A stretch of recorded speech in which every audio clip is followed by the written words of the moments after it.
Быть хорошей матерью и хранительницей домашнего очага – великая миссия, с которой эти женщины справляются успешно. Каждая из них не понаслышке знает, что значит быть мамой. Образование, высшее образование. 21 внук, правнук. Вроде справлялась, сама работала, был хани.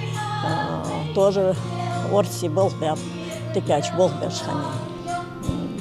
Атлиня, короче, хало хани. 20 хану, долуш хану. Чидать данисланут, да, данисляп, дикчуар. В ингушском обществе женщина испокон веков занимала особое место. К ней всегда относились с почтением и уважением. В самые тяжелые годы испытаний их воля к жизни, преданность и самоотверженность поддерживали и сохраняли дух ингушского народа. Именно поэтому собравшимся в зале мамам вручают заслуженные награды.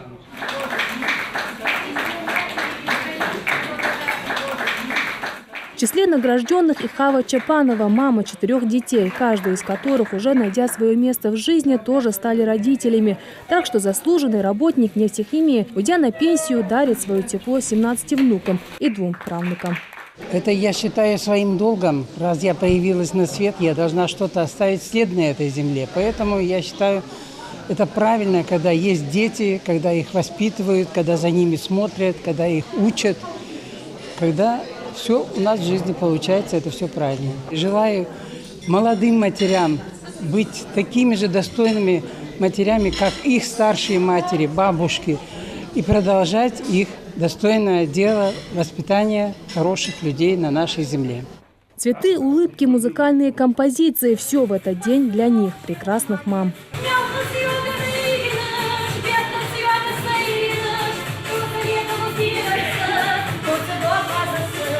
Праздник День матери в России был учрежден в 1998 году по инициативе Комитета Госдумы по делам женщин, семьи и молодежи в соответствии с указом президента страны. С появлением этого дня у нас есть еще один добрый повод сказать слова благодарности за тепло, которые каждый день дарят мамы своим детям. Я хочу, чтобы у наших мам не было мрачных дней. Пусть их дни в жизни будут такими, как сегодня. Пусть их труд почитают их дети, пусть их холят, лелеют при жизни, пусть им отдают дань при жизни. Пусть наших мам неустанно носят на руках их дети, ценят. И поэтому я хочу выразить благодарность всем нашим мамам, всем мамам России, нашего региона, своей маме в том числе, и пожелать им мирного неба над головой, и пусть они никогда не посмотрят вслед своим детям. На глазах многих женщин в этом зале слезы. У одних мамы живы и здоровы, а у других о родном человеке остались только теплые воспоминания. Роза Бокова называет себя счастливым человеком. Она мать 7 детей. Мама – это, наверное, все святое, все, наверное, все, что на земле – это мама. Я не могу даже выразить. Дети – это, наверное, ценное у меня. Нас мама воспитывала очень строго по отношению к нам. Она была очень строга, требовательна. Мы жили в то время, воспитались, жили, учились в Казахстане. Вот это, будучи уже в 90-х годах, мы переехали. Потом уже вот, когда свои дети появились, уже хочешь передать вот это все строгостью, конечно. Ты что говорили тебе родители, что они желали, что они в нас вкладывали, конечно, хочется передать детям.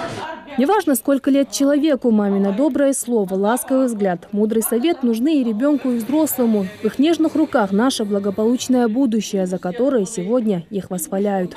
Пригласили на это мероприятие и своих сотрудников, многодетных мам, которых хотелось бы отметить, и пожилых жительниц города Карабулак, тоже многодетных мам, которые вырастили очень хороших, достойных детей.